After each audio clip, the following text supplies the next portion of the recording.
Alizeh talk کے معزز سامعین کو علیزہ کمل کا سلام۔ آج کا اسپیشل تھینکس مسٹر ابراہیم رضا کا، جو کہ ملتان پاکستان سے بلانگ کرتے ہیں، مسٹر فیصل کا جو کہ ملائیشیا سے بلانگ کرتے ہیں، مس صوفیہ کا جو کہ کراچی پاکستان سے بلانگ کرتی ہیں، مس ناز عامر کا جو کہ انڈیا سے بلانگ کرتی ہیں۔ بڑھتے ہیں کہانی کی طرف، شروع کرتے ہیں آج کی کہانی۔ جوانی کی محبت جو ایک لمحے میں دل کو جیت لیتی ہے اور دوسرے میں درد دے دیتی ہے۔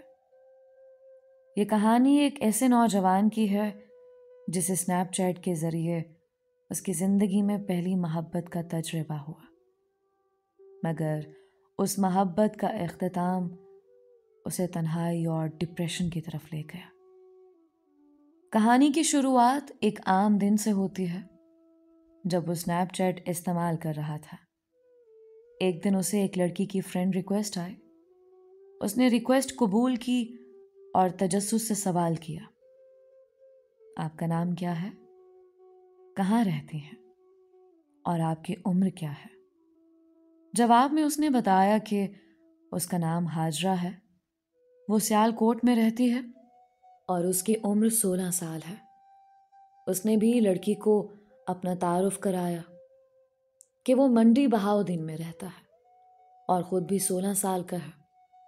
جب لڑکی نے وائس میں جواب دیا تو اسے یقین ہو گیا کہ واقعی یہ ایک لڑکی ہے۔ اس کی آواز نے دل میں گھر کر لیا اور کچھ لمحوں بعد اس نے اسے تصویر بھی مانگ لی۔ ہاجرہ نے فوراً تصویر بھیج دی اور لڑکی کی خوبصورتی نے اس کے دل کو مکمل طور پر جکڑ لیا۔ پھر ان دونوں کی باتیں گھنٹوں تک چلتی رہیں اور ان کا تعلق مضبوط ہو رہا تھا۔ دراصل یہ جوان سالہ لڑکا ہاجرہ کا دیوانہ تو ہو ہی چکا تھا، لہٰذا اس نے اسے دوستی کا پیغام دیا اور خوش قسمتی سے ہاجرہ نے اس کی دوستی قبول کر لی۔ اب تو یہ تعلق اور بھی گہرا ہو گیا تھا اور کچھ ہی دنوں میں اس نے ہاجرہ کو اپنا موبائل نمبر بھی دے دیا۔ وہ بات چیت اب واٹس ایپ پر منتقل ہو چکی تھی، جہاں روزانہ گھنٹوں بات ہوتی، جسے دونوں کو ایک دوسرے کو جاننے کا مزید موقع ملا۔ ایک دن دل کی بے چینی کو مزید روکے بغیر اس نے ہاجرہ سے اپنے دل کی بات کہہ دی۔ ہاجرہ، میں بڑے دن سے تم سے کچھ کہنا چاہ رہا تھا مگر کہہ نہیں پایا۔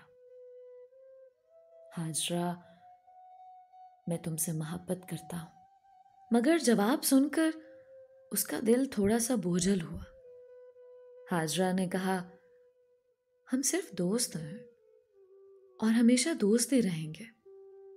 مگر اس نے ہمت نہیں ہاری اور اپنی محبت کا اظہار بار بار کرتا رہا۔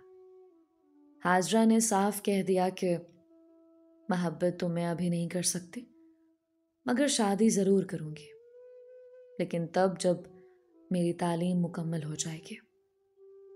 ہاجرہ نے اسے یقین دلایا کہ جب وہ اپنی تعلیم مکمل کر لے گی تو وہ اپنے گھر والوں کو رشتے کے لیے بھیج دے، پھر ہی وہ شادی کرے گی۔ وقت گزرنے لگا اور لڑکا یہ سوچ کر خاموش ہو گیا کہ شاید وقت کے ساتھ ساتھ اس کی محبت قبول کر لی جائے، مگر حالات بدلنے لگے۔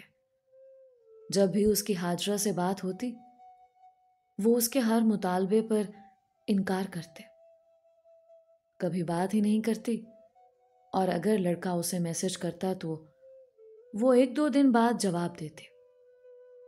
یہ رویہ لڑکے کو شدید تکلیف دینے لگا، یہاں تک کہ وہ بے ساختہ رونے لگا۔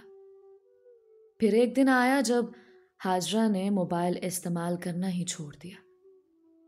اس کی خاموشی نے لڑکے کے دل میں ایک خلا پیدا کر دیا اور وہ اس درد اور ادھورے پن کو محسوس کرنے لگا۔ وہ ڈپریشن کا شکار ہو گیا، دنیا سے کٹنے لگا اور لوگوں سے نفرت کرنے لگا۔ اب اسے تنہائی کا احساس ستانے لگا، جیسے ہر کوئی اسے چھوڑ گیا ہو، جیسے اس کی زندگی میں